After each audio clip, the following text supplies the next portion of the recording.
Boa noite, irmãos. Espero que se possam estar todos bem. Espero que esta semana possa ter corrido bem. Vamos iniciar este culto online com uma pequena palavra de oração e depois, vamos iniciar o louvor. Amém? Então vamos lá. Pai, te agradeço por mais este dia que tu nos deste, Senhor. Te agradeço ao longo desta semana, Senhor, as bênçãos que nós podemos ter visto, Senhor, feitas por ti, Senhor Pai. E quero-te pedir, Deus, que tu nos possas dar capacidade de ver aquelas, Senhor, que nós não fomos capazes de ver, Deus. Realmente, Senhor, tu possas trazer a paz, Senhor, e o conforto às famílias que precisam, Senhor, neste momento, Deus. Realmente que tu possas ser com aquele que está aflito, Senhor, e que tu possas trazer a confiança, Senhor, a quem precisa, Deus. Quero-te pedir que possas abençoar, Senhor, cada uma das pessoas que está a ver este culto, Deus Pai, que tu possas ser com elas, Deus, e que elas possam estar atentas à tua voz, Senhor. Que nós possamos estar atentos e conscientes da tua presença, Senhor, porque não importa ser apenas um culto online, uma gravação, Deus Pai. Realmente nós somos igreja, Senhor, e que nós possamos entender isso, Deus. Realmente que nós não possamos esquecer, Senhor, que tu és connosco até ao fim, Senhor, e desde o início dos tempos, Pai. Em nome de Jesus, Pai. Amém. Vamos lá.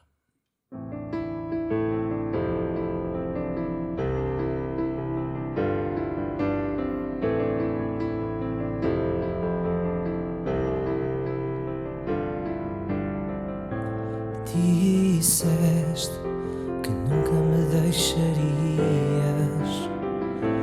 Disseste que a vida me abalaria. Disseste que no mundo eu teria aflições. Mas eu sei, quando o mundo cai ao meu redor, teus braços me seguram. Quando o mundo cai ao meu redor, és a esperança para mim. Quando o mundo cai ao meu redor e as forças se vão, encontro abrigo em ti. Segura-me, segura em minhas mãos.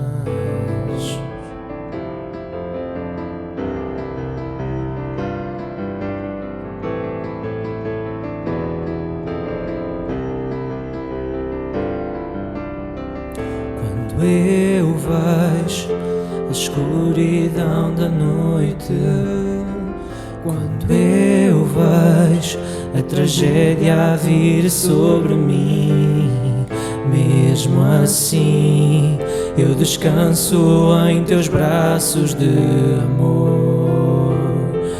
Pois eu sei, quando o mundo cai ao meu redor, teus braços me seguram. Quando o mundo cai ao meu redor, és a esperança para mim. Quando o mundo cai ao meu redor e as forças se vão, encontro abrigo em ti. Segura-me, segura em minhas mãos. O choro dura uma noite, mas com o dia vem o sol. As tempestades virão, mas sobre a morte ele venceu. Ele venceu. Quando o mundo cai ao meu redor, teus braços me seguram. Quando o mundo cai ao meu redor, és a esperança para mim. Quando o mundo cai ao meu redor e as forças se vão, encontro abrigo em ti. Segura-me. Quando o mundo cai ao meu redor, teus braços me seguram. Quando o mundo cai ao meu redor, és a esperança para mim. Quando o mundo cai ao meu redor e as forças se vão, encontro abrigo em ti. Segura-me, segura em minhas mãos.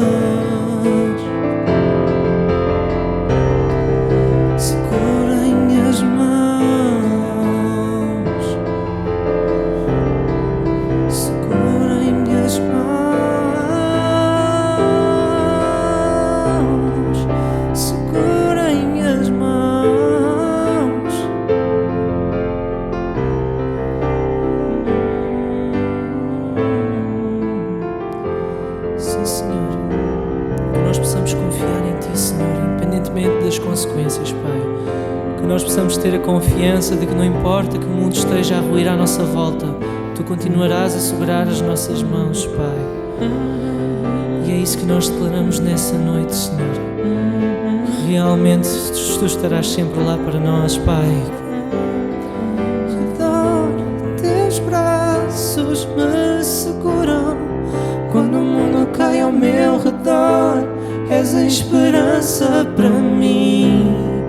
Quando o mundo cai ao meu redor e as forças se vão, encontra abrigo em Ti. Segura-me, segura em minhas mãos.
Então, boa noite a todos. É mais uma vez um privilégio estar aqui para partilhar um pouco da palavra convosco. E hoje vou partilhar um pouco algo que me fez refletir bastante durante aí estes últimos dias e que assim meio de repente deparei-me com esta mensagem, também com esta passagem e com um salmo também que me vem a incomodar há algum tempo, que eu lerei no fim. Mas nós fomos a uma conferência no outro dia, no outro fim de semana, uma conferência de jovens, e foi tremendo que, mesmo durante uma pandemia, Deus continua a trabalhar. E naquela música surgiu, naquela conferência surgiu uma música nova que a mim me tocou bastante e que eu tenho vindo a ouvi-la aí durante o resto da semana. E a música dizia: ouviste o meu clamor, cada lágrima uma canção que se tornou em louvor. E aquilo mexeu bastante comigo, e todos os versos da música mexeram bastante connosco, e é suposto que a adoração e o louvor assim o faça, que mexa connosco e que as palavras em si façam sentido e não sejam apenas músicas. Então eu hoje vim falar um pouco sobre persistência, e porque essa música também levou-me a refletir um bocado disto, esta frase do cada lágrima uma canção que se tornou em louvor, tudo porque Deus também ouviu o nosso clamor. Então a vida nem sempre é sobre conquistar, mas muitas das vezes é mais sobre persistir. Ou seja, mesmo que Paulo diga a Romanos que somos mais do que vencedores, em Mateus 24:13 também diz: mas aquele que perseverar até ao fim será salvo. Ou seja, persistir significa resistir ou sobreviver a circunstâncias difíceis. Há coisas que a Bíblia nos diz para nós resistirmos, diz para nós nos protegermos, lá em Romanos 12:2, quando diz para que nós não nos conformemos com os pensamentos deste mundo.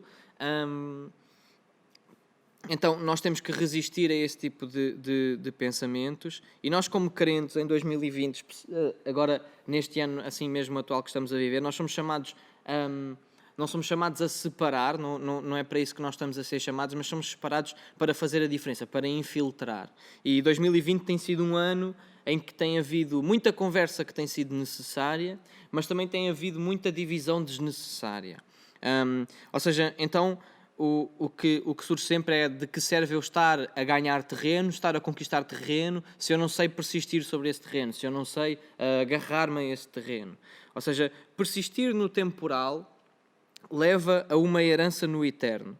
Ou seja, se parece muito escuro à nossa volta, é sempre aquele escuro, pensem nesse escuro como aquele escuro de uma madrugada. Ou seja, são 6 da manhã, saímos de casa, está escuro, mas brevemente o sol nascerá. Está para breve o sol a nascer. Então, por muito escuro que esteja a tua vida neste momento, também vê isso como uma madrugada, como um crepúsculo. Algo que, em breve, o sol nascerá. Porque eu não quero que o caos à minha volta afete a paz que vive em mim, a paz que está dentro de mim, a paz que foi deixada em mim. A esperança que Jesus, ao morrer na cruz, deixou para mim, eu não posso deixar que esse caos e essa escuridão afetem aquilo que já está dentro de mim, aquilo que já está sempre a viver dentro de mim. E essa paz está em Cristo. Então hoje a passagem que eu vou estar mais focada está em 1 de Pedro, no primeiro capítulo logo, e os primeiros 9 versículos, e vamos ler agora aqui os primeiros 2, e que diz: Pedro, apóstolo de Jesus Cristo, aos estrangeiros da dispersão, no ponto na galáxia, na Capadócia, na Ásia e na Bitínia, eleitos segundo a presciência de Deus Pai, na santificação do Espírito, para a obediência e a expressão do sangue de Jesus Cristo. Graça e paz vos sejam multiplicadas. Então, nestes primeiros versículos, isto é sempre fantástico quando há este tipo de prefácios, para um livro. Estes primeiros versículos têm 3 coisas logo à cabeça. Tem o autor, tem o propósito para o qual ele está a escrever e também para quem ele está a escrever. E o autor é muito rápido, não é? Pedro sempre foi assim muito, muito espontâneo. Ele nem precisa de apresentações, ele disse Pedro. Então quem escreve esta carta é Pedro. E isto deixa-me com imensa expectativa, porque Pedro era assim aquele crente que mais nos podemos identificar, porque Pedro teve grandes altos e também teve grandes baixos. Pedro fez grandes coisas e Pedro também fez coisas muito estúpidas. Pedro era aquele que estava a dizer que tu és o Messias, Jesus Cristo, mas também que num momento a seguir Jesus também diz para Pedro: sai do meio, Satanás, porque não tenho parte contigo. Então, muitos de nós, se calhar, se ouvíssemos isto da parte de Jesus, não é? De Jesus nos chamar aquele nome, seria se calhar um golpe assim muito duro para nós. Mas Pedro sempre foi uma pessoa que persistiu, que não se deixou levar por aquilo que as circunstâncias da sua vida o fizeram levar o seu cristianismo. Ou seja, Pedro foi aquele que também negou Jesus, mas não deixou que esse negar Jesus não o permitisse de chegar mais à frente, de levar a igreja mais para a frente. Esta chamada que Jesus faz de dizer que Satanás estava com Pedro também não o fez desistir de seguir Jesus, desistir de ser discípulo de Jesus. Então, Pedro é quem escreve esta carta, e ele usa uma escrita extraordinária. Ele usa uma escrita que não era a escrita possível de Pedro. Pedro era uma pessoa iletrada, era um pescador. Então, a escrita deste livro estava tão bem feita e está tão bem feita que muita gente duvida que foi Pedro que escreveu isto. Alguns estudiosos gostam também de ver esse tipo de coisas, esse tipo de notas, mas isto deve-nos encher de alegria, porque se Pedro foi capaz de escrever este livro com aquilo que era a formação dele, com aquilo que era a vida dele até ali, né? Então, se Deus foi capaz de usar Pedro com toda a sua capacidade e para lá da sua capacidade, então nós devemos ficar muito, muito, muito alegres, porque Deus também é capaz de fazer isso hoje contigo. Então não é a tua falta de formação, o teu tamanho, a tua raça ou o que for, que te pode impedir de seres usado por Deus. Deus usa e Deus está disponível ainda para usar da mesma maneira que usou Pedro. Então, 1 de Pedro, esta carta é escrita durante o Império Romano. E para quem é que Pedro vai escrever? Está aqui escrito em o ponto da galáxia, Capadócia, Ásia, Bitínia. Isto é tudo a zona da Ásia Menor. E a zona da Ásia Menor é hoje a Turquia, a zona da Turquia. Então, esta carta de 1 de Pedro é escrita durante o Império Romano, e não sei se vocês vão ver aqui algumas semelhanças, mas eu vi bastantes semelhanças com o Império Romano e com os dias de hoje. Então, para quem conhece um pouco de história, o Império Romano foi um dos maiores impérios de sempre. O Império Romano era super poderoso. O Império Romano tinha uma economia muito, muito, muito grande. O Império Romano tinha um exército enorme. O Império Romano era um epicentro de cultura, ou seja, todas as culturas ali congregavam e vinham e iam e partilhavam de conhecimento. Então o Império Romano é muito parecido com a sociedade de hoje, não é? Nesta questão da cultura, nesta questão da economia. Mas havia um problema dentro do Império Romano, que era o Império Romano autodestruía-se de dentro para fora. E isto é uma coisa muito perigosa de acontecer. Quando há um império tão forte como este, se deixar destruir de dentro para fora. Estas culturas todas que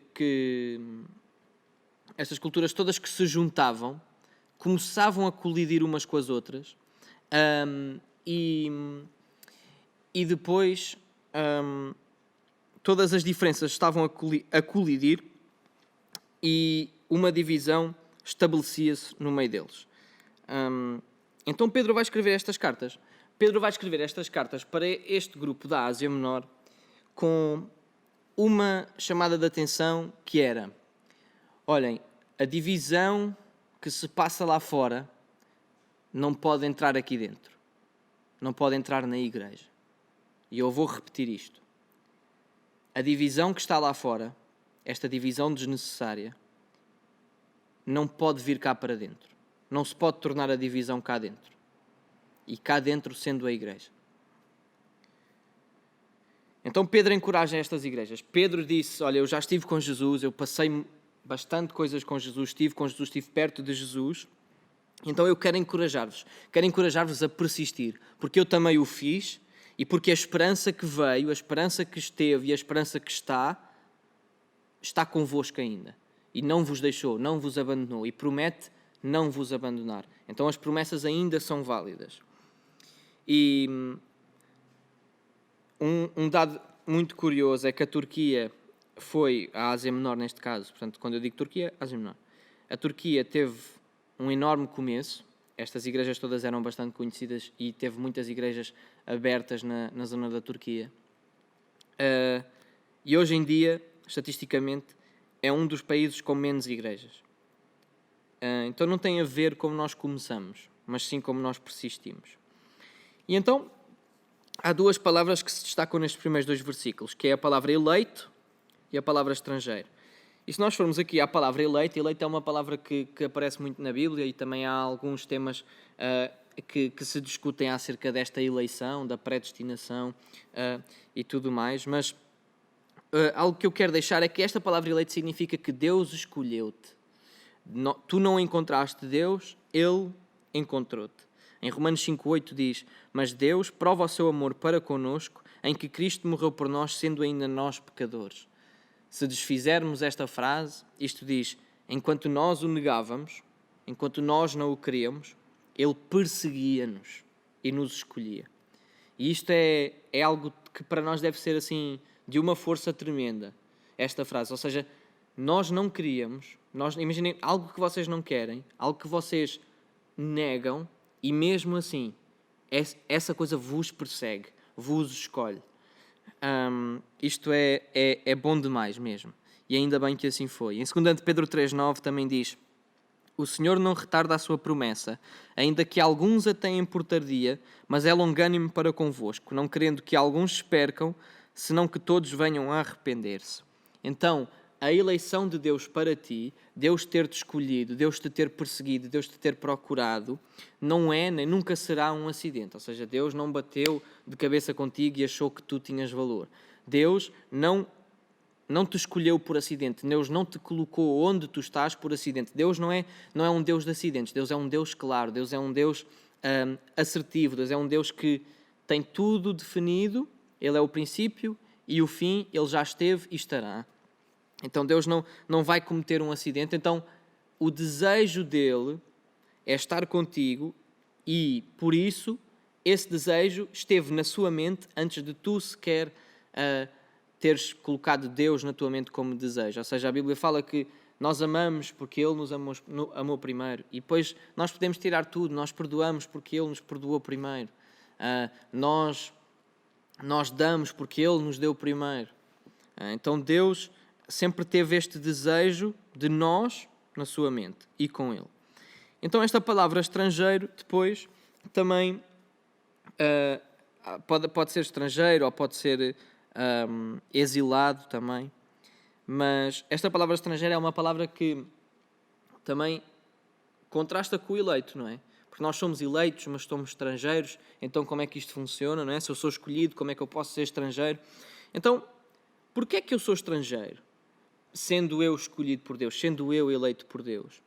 Ou seja, numa relação vertical, eu sou eleito, eu sou escolhido, mas numa relação horizontal, eu sou estrangeiro.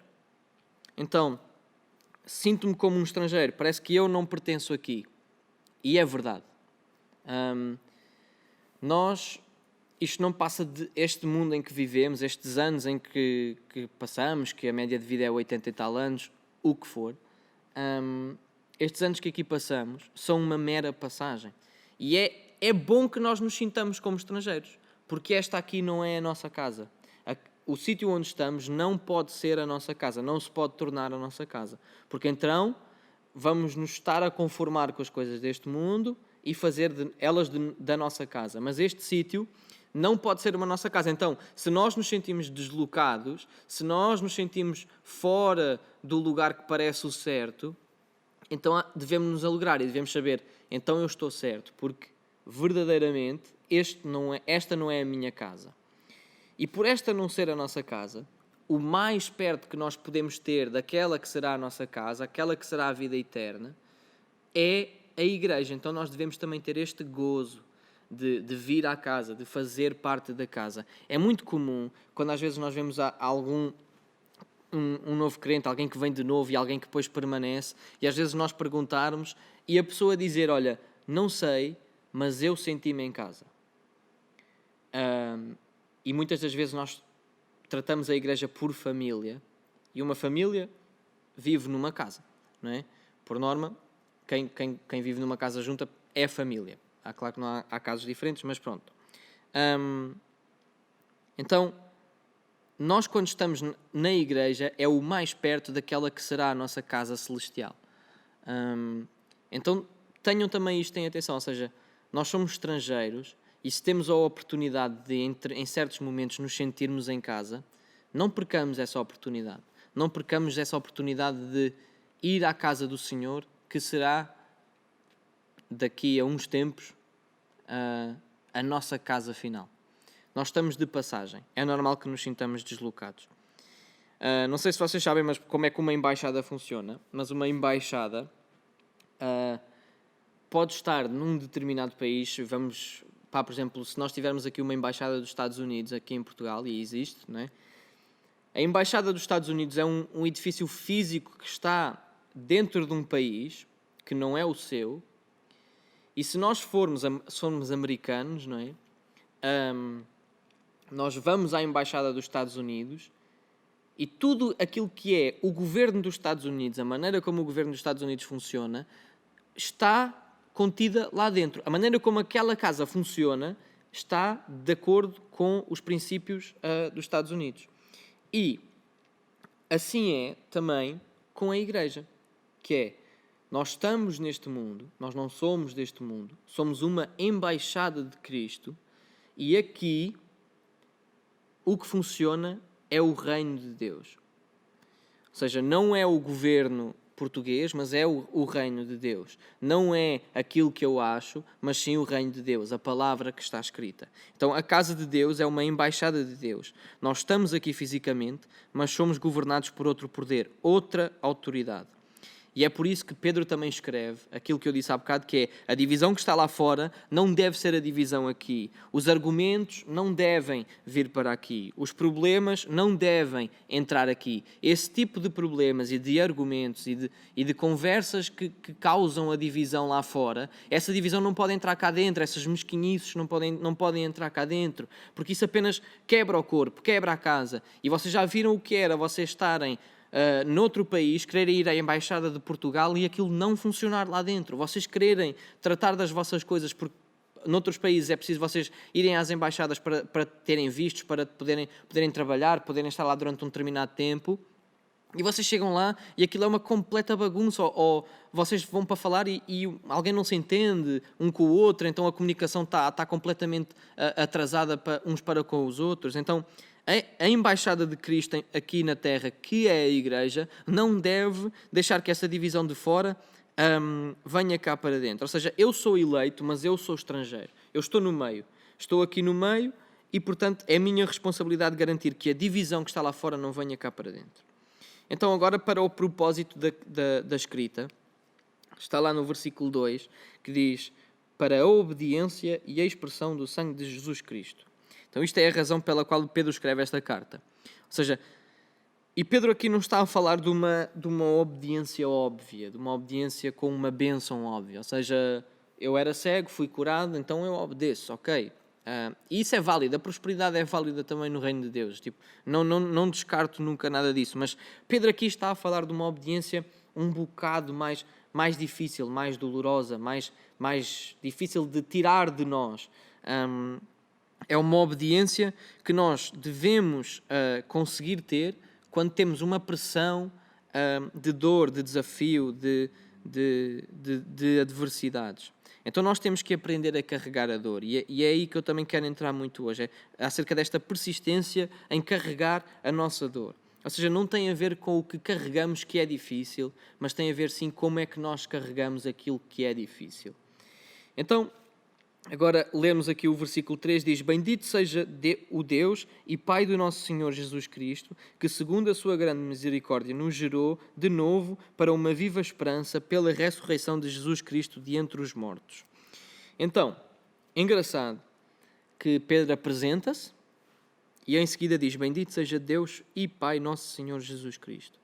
Então nós muitas das vezes acordamos e esperamos que aquele dia seja um dia em que a bênção de Deus caia sobre nós, em que Deus nos abençoe. E muitas das vezes até acordamos e oramos por isso. Olha, Deus, abençoa aí o meu dia, que corra tudo bem. Mas eu acho que devemos começar a mudar um pouco a nossa mentalidade e acordarmos e nós próprios abençoarmos Deus. Nós dizemos: olha, bendito seja o teu nome, porque tal como os salmistas diziam, porque tu és o meu pastor e sei que nada me faltará no dia de hoje. Amém. Nós devemos abençoar Deus, nós devemos entregar a nossa bênção para Deus. Porque não tem a ver com nós perseguirmos, esta frase também é muito ouvida, perseguirmos as bênçãos de Deus, mas perseguirmos o Deus das bênçãos. Então, se calhar, faria mais sentido. Muitas das vezes, estes apóstolos, estes discípulos, escreviam muito assim, e diziam sempre: olha, bendito seja o teu nome, antes de começarem qualquer coisa. Garantir que esta é a nossa fonte, tu és a minha fonte neste dia. E tudo o que advém desta fonte, então me perseguirá durante este dia. Então nós somos nascidos de novo, nós temos esta misericórdia de Deus connosco, porque Jesus ressuscitou, diz ali que segundo a sua grande misericórdia, nos gerou de novo para uma viva esperança pela ressurreição de Jesus Cristo dentre os mortos. Então, nós temos que entender que a ressurreição é tudo na nossa fé. Deve ser a razão da nossa fé. Porque sem ressurreição, o Evangelho não ia fazer sentido, a promessa de Cristo não ia fazer sentido. E, portanto, se aquela promessa de Cristo não ia fazer sentido, então todas as outras que Ele fez até aqui fariam sentido. Não poderiam fazer, ou dariam demasiado espaço para dúvidas. Então a ressurreição deve ser o ponto fundamental da nossa fé, porque Ele prometeu e cumpriu, porque Ele venceu a morte, então eu sei que as promessas que Ele deixou para mim e que continuará a deixar para mim, Ele as vai cumprir, porque aquela que era a promessa mais difícil e aquela que era a promessa que Ele tinha deixado, Ele a cumpriu e a cumpriu bem, sem qualquer margem de erro, de dúvida, o que seja. Ele cumpriu-a até ao fim. E uma frase que eu encontrei enquanto estudava isto era: tornar-me cristão significa que o que Deus fez por Jesus na Páscoa, Ele faz por ti na profundidade do teu ser. Ou seja, a ressurreição de Cristo é a minha ressurreição. Eu tenho um Deus vivo e, portanto, eu tenho a minha esperança viva. E porque Deus está vivo, a minha esperança prospera. Então a esperança é essencial para sobreviver. E um ponto que hoje podemos apontar é: no meio da dor, como é que eu carrego a dor? Um dos pontos essenciais é: olha, foca-te na esperança. E esta esperança é uma esperança que está viva, que se entregou por ti, por mim, e que hoje vive e que continua a prometer e a cumprir. Nós cantamos muito esta música do Porque Ele Vive. Então, porque Ele vive, nós enfrentamos o amanhã. Nós confiamos o nosso futuro nas suas mãos. E nós não temos às vezes noção, quando as coisas se tornam... Cantamos muitas vezes, às vezes parece que perdemos o sentido das músicas. E músicas antigas, que a gente estamos tão habituados a cantar, então, aquilo torna-se para nós quase um tédio. Já estou farto de cantar isso. Mas esta esperança na qual nós nos devemos focar deve ser para nós um lembrete constante. Ou seja, porque Ele vive, eu enfrento o amanhã. Sem reservas. Então foca-te na esperança, porque Ele está vivo e Ele está a trabalhar. No versículo 4 e no versículo 5 diz: para uma herança incontaminável, que jamais perecerá ou perderá seu valor, guardada nos céus para vós, que pelo poder de Deus sois guardados, mediante a fé para a salvação preparada para se revelar no último tempo. Então, esta esperança na qual nos devemos focar vem com uma herança. Nós vamos ler no fim tudo de uma vez, e espero que vocês se alegrem também, porque esta passagem é muito, muito, muito, muito boa. Então, esta esperança vem com uma herança. E nós somos filhos por termos nascido de novo. Não porque podemos obter Jesus por algum tipo de negócio ou o que quer que seja. Nós somos filhos porque aceitamos, reconhecemos e nascemos de novo. Então, Deus é um bom pai.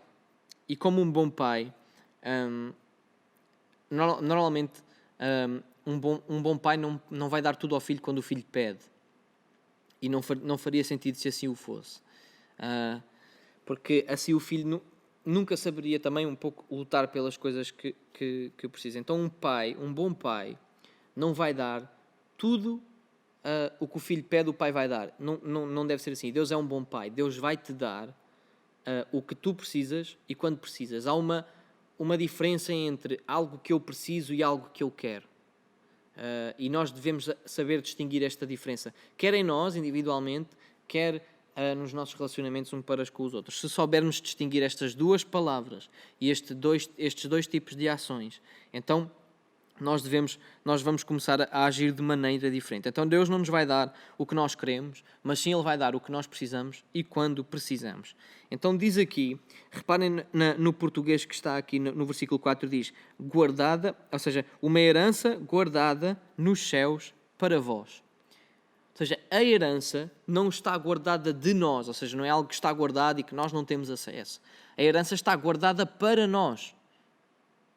Há uma diferença aqui. A herança está guardada para nós. Significa que nós temos a herança. Ninguém nos tira essa herança. Ninguém nos pode tirar essa herança. E a herança está lá guardada para nós. E Deus, sempre que nós precisarmos, quando precisarmos, Ele sempre libertará aquela que é a herança dele para nós. Então, quando a vida nos tenta pressionar para baixo, pressiona para cima com esta esperança. Pensa num elevador. Um elevador, para subir, precisa sempre de um contrapeso. Ou seja, e um contrapeso que seja mais pesado que o próprio peso do elevador. Então, se a dor for muito grande, então foca-te numa esperança maior. Então coloca mais esperança na situação. Quando a esperança me bate, eu preciso de esperança para aliviar a pressão. Ou seja, o mundo pode encher-nos de peso, mas eu vos garanto que Deus coloca toneladas de esperança em nós e continua a colocar, para que então haja um contrapeso e essa pressão sempre seja aliviada. Podes não ficar a flutuar nas nuvens e nunca vejas isso assim. Pode acontecer, mas podes não ficar, e o mais certo é que não fiques a flutuar nas nuvens. Mas o facto da pressão ser aliviada significa que tu consegues caminhar muito mais facilmente e persistir muito mais facilmente. A misericórdia e a esperança de Deus pesam muito mais. Então foca-te na esperança. E o segundo ponto que eu hoje quero que também apontes é: coloca algum propósito na dor em que tu passas, na pressão em que tu passas. Ou seja, numa mão carrega a esperança e na outra mão carrega um propósito. E coloca esse propósito sobre aquilo que tens carregado. Nos versículos 6 e 7 diz: nisso vos exultais, ainda que no presente, por breve tempo, se necessário, sejais entristecidos por várias provações. Essas provações são para que a prova da vossa fé, muito mais preciosa do que o ouro que perece, embora provado pelo fogo, redunde para louvor, glória e honra na revelação de Jesus Cristo. Ok, nós estamos a passar por provações. Ok, nós estamos a passar por dor. Mas mesmo assim, o que aqui nos diz é: nisso vos exultais, nisso vos alegrais. Então o que Pedro nos está a dizer é: olha, eu sei que vocês estão a ser pressionados, vocês estão a passar por imensa dor, mas alegrem-se, tenham alegria. E quando eu falava neste crepúsculo, nesta madrugada, é também por isto: alegra-te por essa madrugada, alegra-te por esse crepúsculo, alegra-te por essa dor, porque diz aqui no versículo 7 que essas provações são para que a prova da vossa fé, muito mais preciosa do que o ouro que perece, embora provada pelo fogo, redunde para louvor, glória e honra na revelação de Jesus Cristo. Ou seja, aquela dor pela qual nós estamos a passar, aquela dor pela qual Pedro nos pede para alegar, tem um propósito que é para louvor, honra e glória de Jesus Cristo. E isto não deve ser então o nosso maior propósito de vida, é que durante o tempo que aqui estamos, à medida que vamos passando pelos anos, que a nossa vida e que aquilo pela qual vamos passando, verdadeiramente isso não contribua para o louvor, glória e honra de Jesus Cristo. Digo-vos, irmãos, se nós...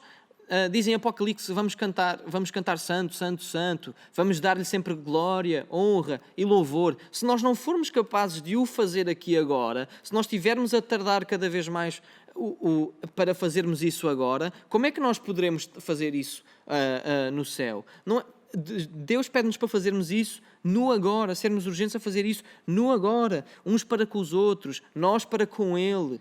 Então, verdadeiramente estejamos alegres por essas provações que fazemos. Então, diz aqui que por breve tempo nós podemos ser entristecidos. E o que é este por breve tempo? Quando falamos de tempo, é sempre complicado de avaliarmos isto na Bíblia. Mesmo quando lemos de um versículo para o outro, quanto tempo passou? Foi de repente? Foi no momento? Um ano para Deus, um dia para Deus é como 1000 anos e 1000 anos é como um dia. Então, uau, que idade é que eu tenho então para Deus? Já não sei, sou muito velho, sou muito novo.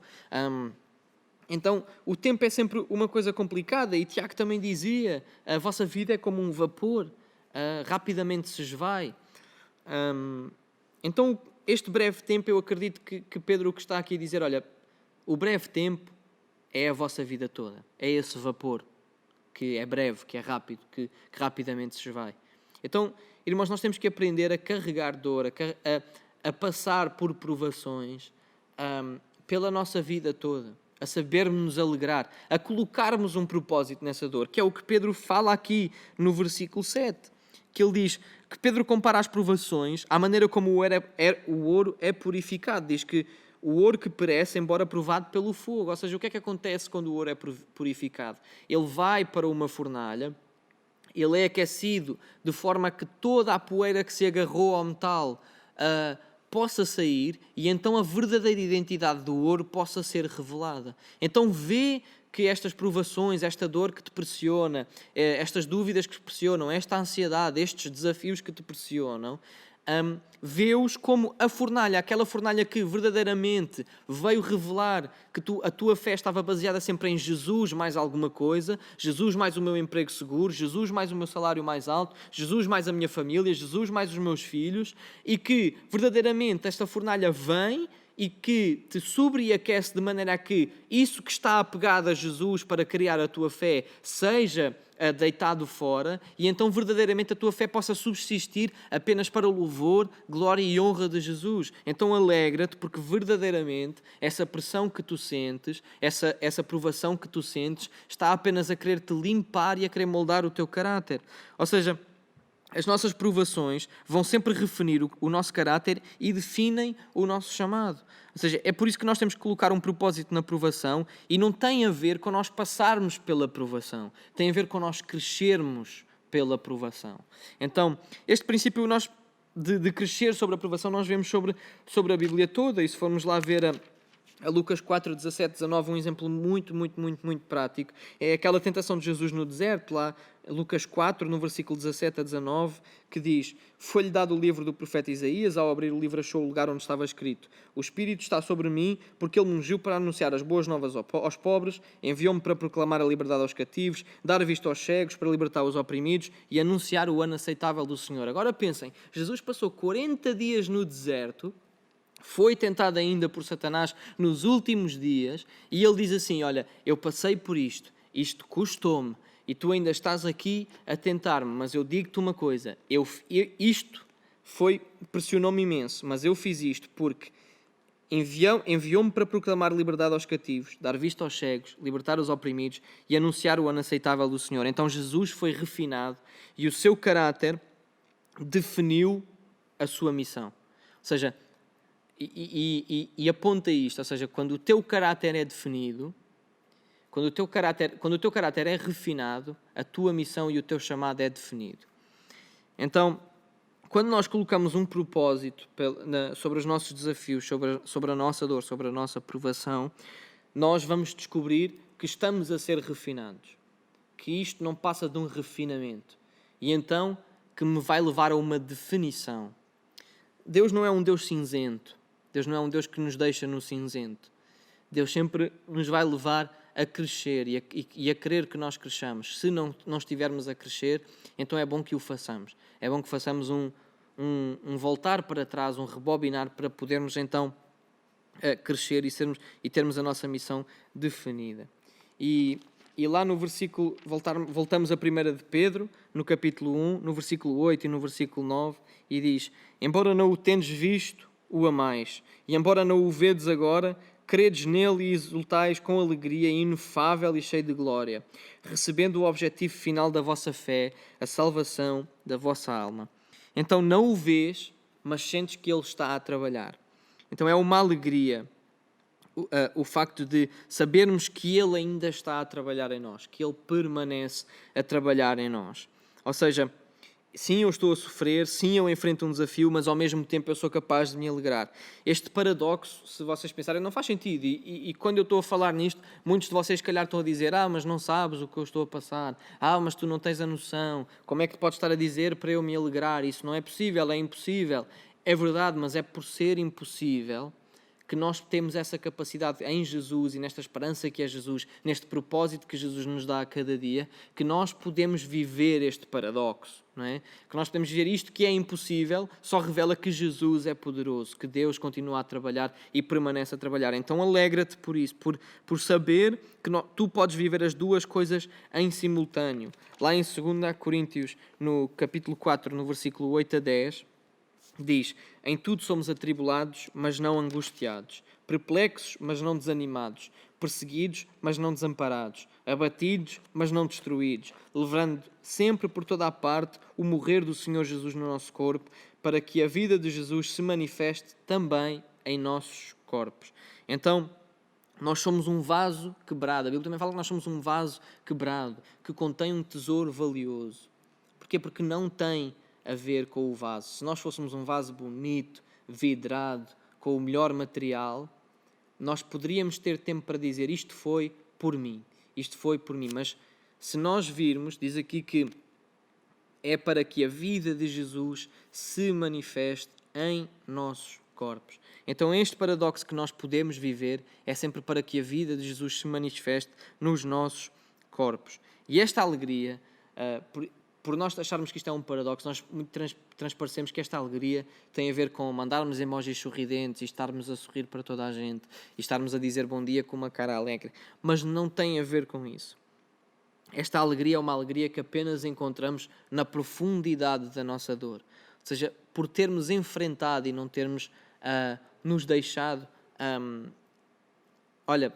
não termos posto máscaras para a nossa dor. Porque muitas das vezes é isso que nós fazemos. Achamos que como cristãos ou como crentes nós não podemos passar por momentos baixos. Nós não podemos ter depressões ou dizer que temos depressões, ou dizer que temos ansiedade, ou dizer que estamos a passar por uma dor, ou isto ou aquilo, porque nós temos que estar sempre alegres e garantir que a alegria do Senhor é a nossa força. Mas eu posso-vos dizer uma coisa que é: Davi também só soube que no vale da sombra e da morte, o cajado do Senhor estava com ele, porque Davi enfrentou o vale da sombra e da morte. Não foi porque ele ouviu numa pregação, não foi porque alguém lhe disse, mas foi porque ele, corajoso, enfrentou o vale da sombra e da morte e ali se alegrou porque soube que o cajado do Senhor estava sobre ele. Então, como eu tinha dito, como é que nós podemos então carregar a dor? Numa mão, leva a esperança, na outra mão, leva o propósito e enfrenta, e vai em frente, e cresce. Não passes só por, cresce nessa passagem. Então Deus está a purificar-me, Deus está a preparar-me, Deus está a desenvolver-me por causa do que diz lá no versículo 9 de 1 de Pedro, por causa da salvação da minha alma. Então que a divisão lá fora não se torne divisão cá dentro.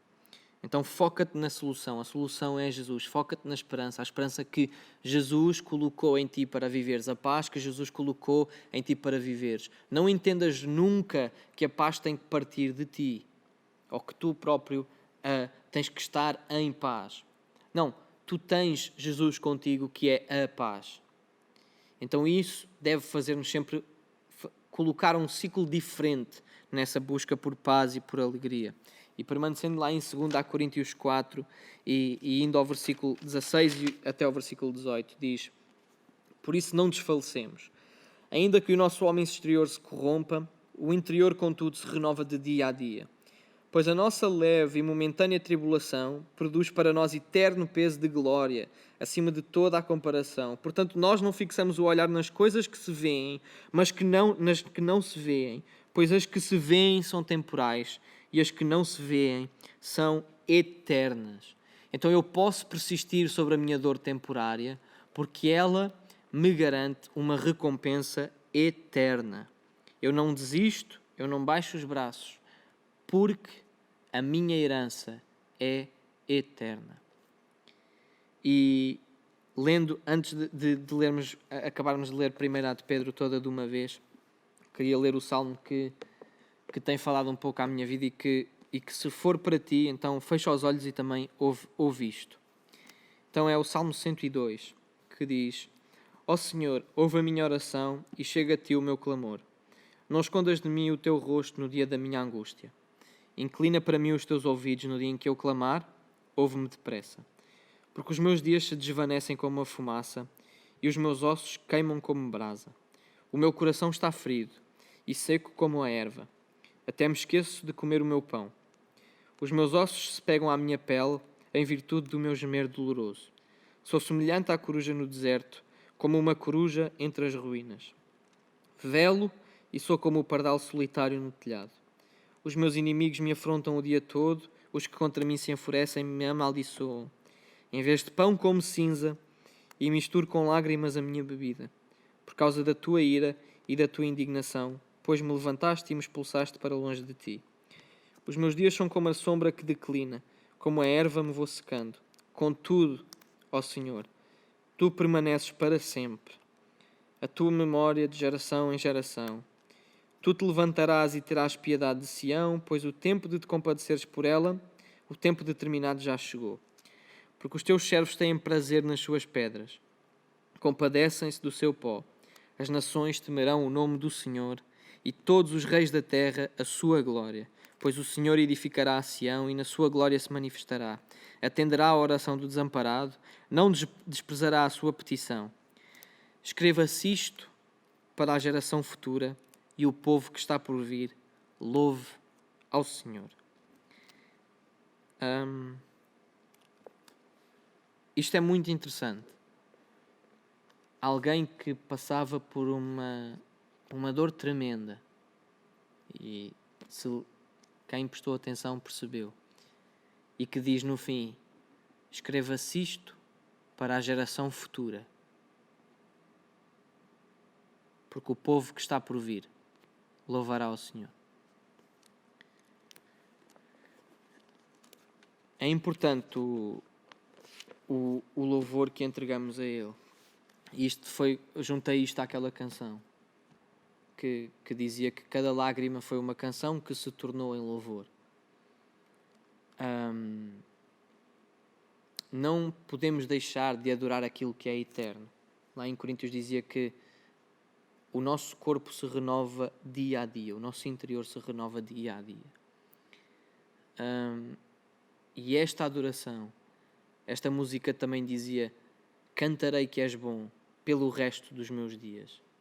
Então, dizer que Deus é bom pelo resto dos dias, independentemente do que eu passo, sempre trará para perto de ti uma herança eterna.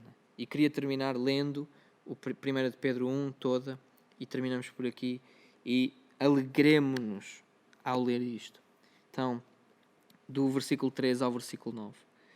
Bendito seja o Deus e Pai de nosso Senhor Jesus Cristo, que segundo a sua grande misericórdia nos gerou de novo para uma viva esperança pela ressurreição de Jesus Cristo dentre os mortos, para uma herança incontaminável, que jamais perecerá ou perderá o seu valor, guardada nos céus para vós, que pelo poder de Deus sois guardados mediante a fé para a salvação preparada para se revelar no último tempo.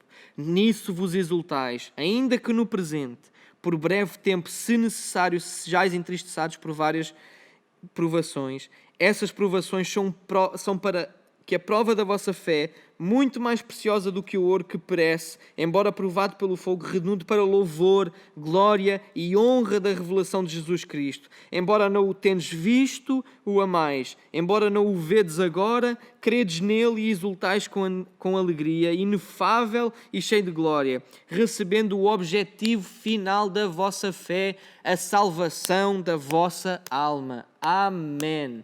Deus é bom. Deus é bom. E lembra-te de te focares na esperança e de colocar sempre um propósito por aquilo que estás a passar. Alegra-te, persiste, porque é mais importante como persistes do que como começas. E Deus é bom. Deus vos abençoe.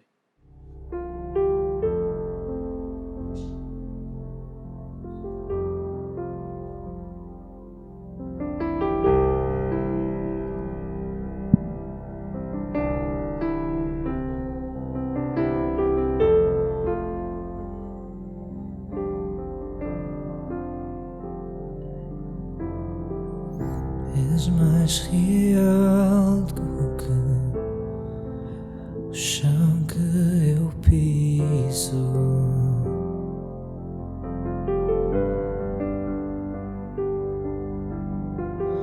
És mais real do que o ar que respiro.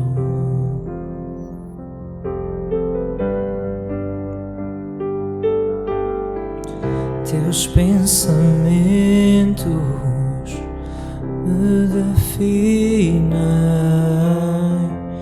És tudo para mim, és a minha realidade. És a minha realidade. És mais real. És mais real do que o chão que eu piso.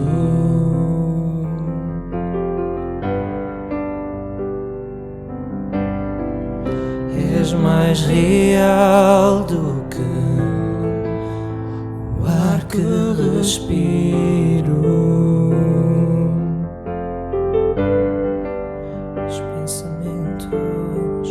Teus pensamentos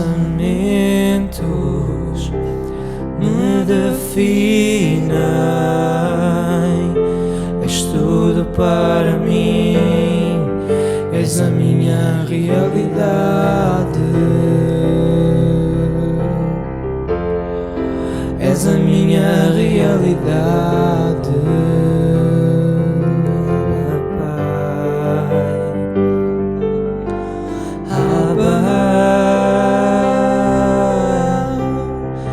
Eu pertenço a ti, Abba Pai.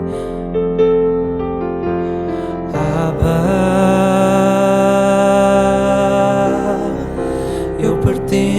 pertenço a ti. Estás mais perto, estás mais perto que a pele em meus ossos. Estás mais perto, estás mais perto do que a pele em meus ossos.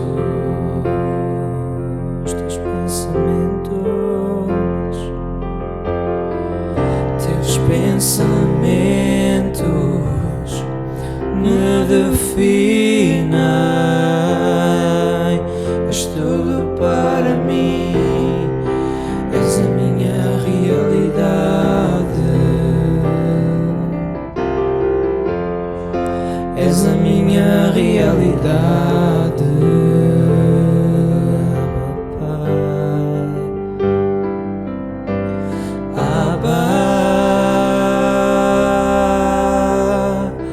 Eu pertenço a ti, Pai, Abba, Abba. Eu pertenço a ti, Abba, Pai, Abba. Eu pertenço a ti, oh Paizinho, Abba. Eu pertenço a ti.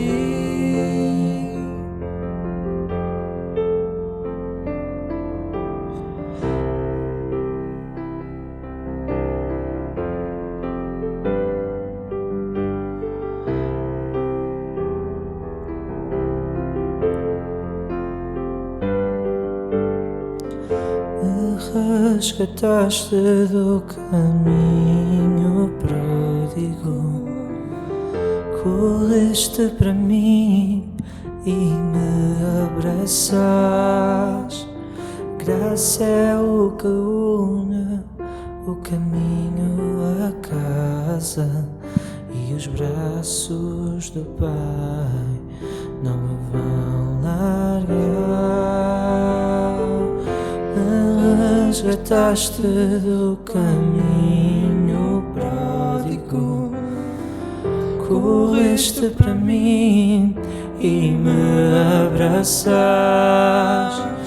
Graça é o que une o caminho à casa, e os braços do Pai não me vão largar.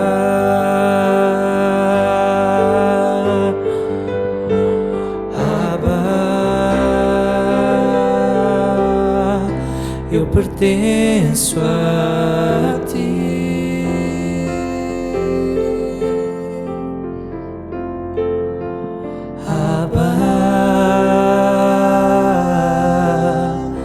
Eu pertenço a ti, Abba, Pai, Abba, Abba. Eu pertenço a ti.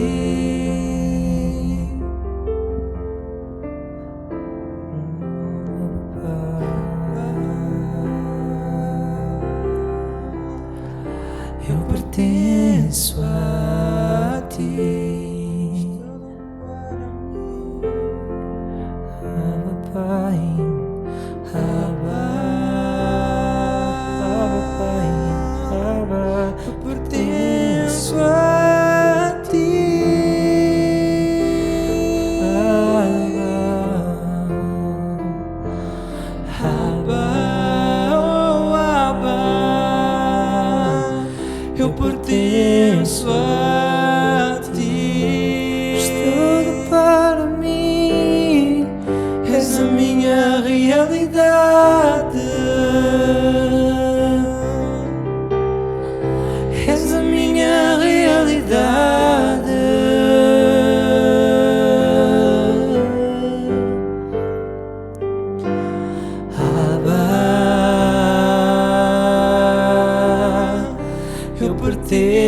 pertenço a ti. Nós pertencemos-te, Senhor. Abba, eu pertenço a ti. Sim, Senhor.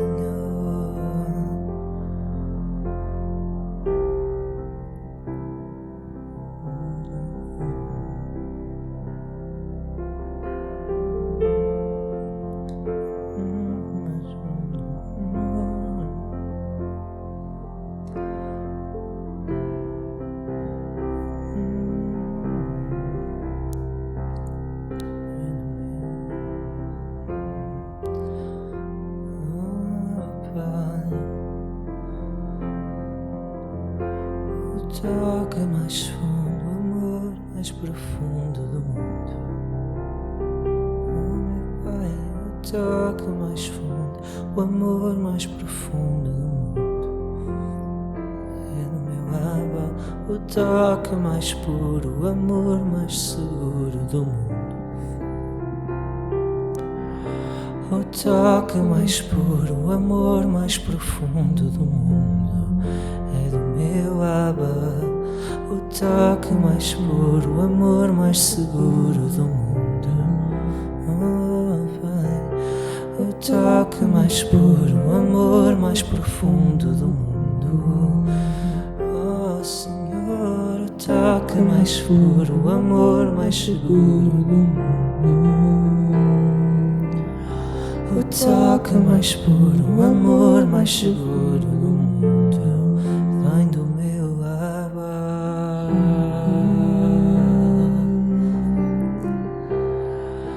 Eu pertenço a ti. Abba, Pai, Abba, Abba. Eu pertenço a ti, Abba, Pai, ó Senhor. Tão precioso é Eu pertenço a ti. Teu amor por nós.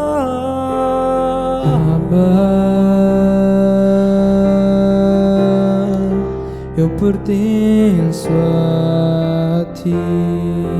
Assim pertencemos a ti.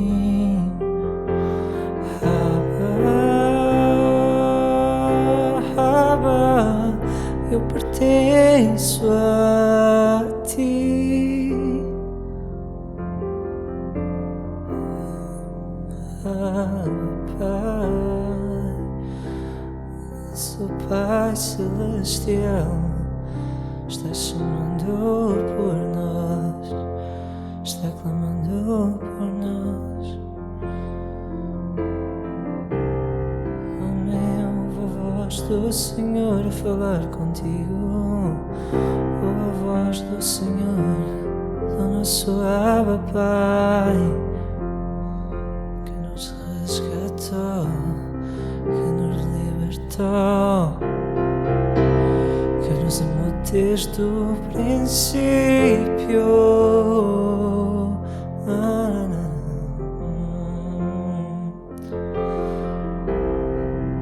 Oh Pai, te dou graças por tudo aquilo que tu és, por tudo aquilo que tu fazes em mim.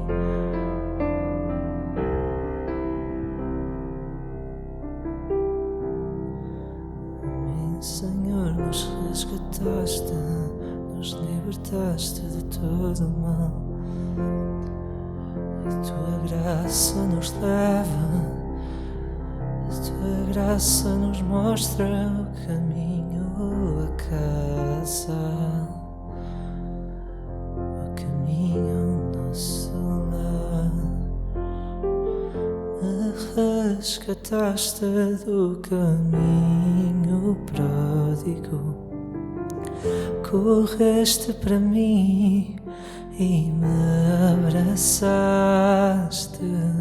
Graça é o que une caminho a casa e os braços do Pai não me vão largar. Me resgataste do caminho pródigo, correste para mim e me abraçaste. Graça é o que une o caminho a casa e os braços do Pai não me vão largar.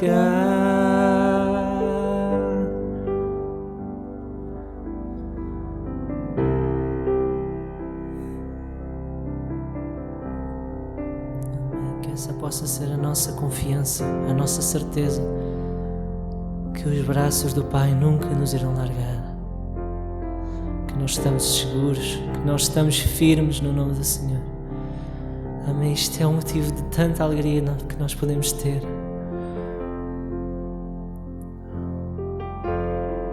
Não importa o que esteja a correr na tua vida, não importa que as coisas estejam a descambar-se, que as coisas estejam a destruir por todos os lados, nós podemos ter a confiança de que o nosso Senhor não nos abandona, que tudo aquilo que nós estejamos a passar, o nosso Senhor está connosco, presente a cada momento, que Ele está presente para nos dar a força que nós não conseguimos ter, para nos ajudar a escalar a montanha que nós não conseguimos sozinhos. Realmente que nós possamos ter confiança, que nós possamos ter fé de que o nosso Deus não falha, de que o nosso Deus está lá por nós, que nós não possamos estar sentados à espera do sinal para arrancar, que nós possamos ter a fé, a confiança de que Deus estará lá connosco, que nós tenhamos a coragem, Senhor, e a ousadia de querer entender a Tua voz, Senhor, e de querermos disponibilizar os nossos corações para podermos ser operados e trabalhados pelo nome do Senhor.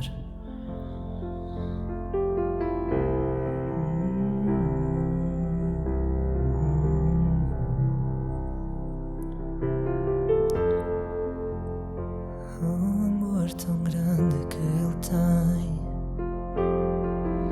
um amor por nós, um amor que nos ama desde o princípio.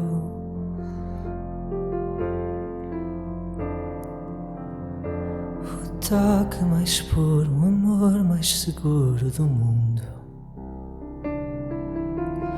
O toque mais puro, o amor mais profundo do mundo. O toque mais puro, o amor mais seguro do mundo. O toque mais puro, o amor mais profundo do mundo vem do meu Abba, Pai, vem do nosso Abba.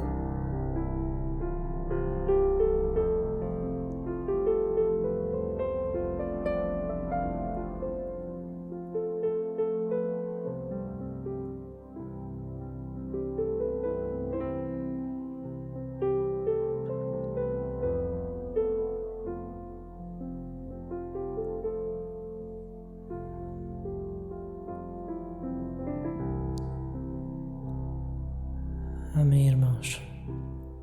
Que nós possamos ter confiança no nosso Abba, no nosso Pai Celestial que deu tudo por nós. Realmente que nós possamos ter a ousadia de disponibilizarmos os nossos corações para que haja transformação pelo nome do Senhor. Amém, Igreja? Damos assim por terminado mais uma das nossas celebrações online. Não se esqueçam, para a semana voltaremos a cá estar e que domingo temos o nosso culto presencial e que aqueles irmãos que ainda não estão a ouvir, que possam ter receio do Covid, não precisam ter tanta preocupação. Nós estamos a cumprir as normas impostas pela DGS, Amém? E todos aqueles que tiverem desejos que não pertençam ainda à nossa casa, que tenham um desejo de vir aqui à IVAD, serão muito bem-vindos e bem acolhidos. Amém? E tenham o resto de uma boa noite.